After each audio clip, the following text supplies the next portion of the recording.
विकल्प। आज की कहानी बहुत समय पहले की बात है। किसी गांव में एक किसान रहता था। उस किसान की एक बहुत ही सुंदर बेटी थी। दुर्भाग्यवश गांव के जमींदार से उसने बहुत सारा धन उधार लिया हुआ था।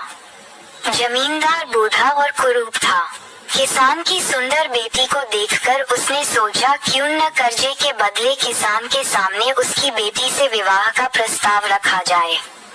जमींदार किसान के पास गया और उसने कहा, तुम अपनी बेटी का विवाह मेरे साथ कर दो, बदले में मैं तुम्हारा सारा कर्ज माफ कर दूंगा। जमींदार की बात सुनकर किसान और किसान की बेटी के होश उड़ गए। तब जमींदार ने कहा, चलो गांव की पंचायत के पास चलते हैं और जो निर्णय वे लेंगे उसे हम दोनों को ही मानना होगा। वो सब मिलकर पंचायत के पास गए और उन्हें सब कह सुनाया। उनकी बात सुनकर पंचायत ने थोड़ा सोच विचार किया और कहा, ये मामला बड़ा उलझा हुआ है, अतः हम इसका फैसला किस्मत पर छोड़ते हैं।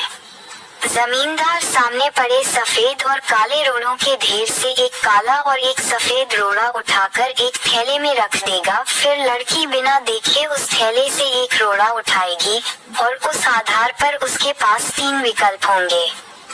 1. अगर वो काला रोड़ा उठाती है तो उसे जमींदार से शादी करनी पड़ेगी और उसके पिता का कर्ज माफ कर दिया जाएगा। 2. अगर वो सफेद पत्थर उठती है तो उसे जमींदार से शादी नहीं करनी पड़ेगी और उसके पिता का कर्ज भी माफ कर दिया जाएगा।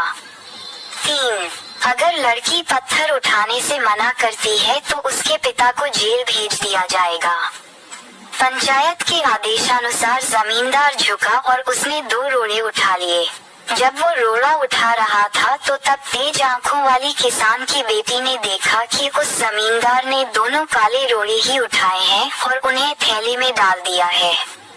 लड़की इस स्थिति से घबराए बिना सोचने लगी कि वो क्या कर सकती है। उसे 3 रास्ते नजर आए। 1. वह रोड़ा उठाने से मना कर दे और अपने पिता को जेल जाने दे। 2. सबको बता दे कि जमींदार दोनों काले पत्थर उठाकर सबको धोखा दे रहा है। 3. वह चुप रहकर काला पत्थर उठा ले और अपने पिता को कर्ज से बचाने के लिए जमींदार से शादी करके अपना जीवन बलिदान कर दे। उसे लगा कि दूसरा तरीका सही है, पर तभी उसे एक और भी अच्छा उपाय सूझा। उसने थैले में अपना हाथ डाला और एक रोड़ा अपने हाथ में ले लिया और बिना रोड़े की तरफ देखे उसके हाथ से फिसलने का नाटक किया। उसका रोड़ा अब हजारों रोड़ों के ढेर में गिर चुका था और उनमें ही कहीं खो चुका था। लड़की ने कहा, हे भगवान, मैं कितनी फूहड़ हूँ, लेकिन कोई बात नहीं। आप लोग थैले के अंदर देख लीजिए कि कौन से रंग का रोड़ा बचा है, तब आपको पता चल जाएगा कि मैंने कौन सा उठाया था जो मेरे हाथ से गिर गया। थैले में बचा हुआ रोड़ा काला था। सब लोगों ने मान लिया कि लड़की ने सफेद पत्थर ही उठाया था। जमींदार के अंदर इतना साहस नहीं था कि वो अपनी चोरी मान ले। लड़की ने अपनी सोच से असंभव को संभव कर दिया। कृपया हमारे चैनल को लाइक करें और सब्सक्राइब करें ताकि नियमित रूप से हमारी सभी वीडियोस आप तक पहुंचती रहें। Please like, share and subscribe this channel. Thanks.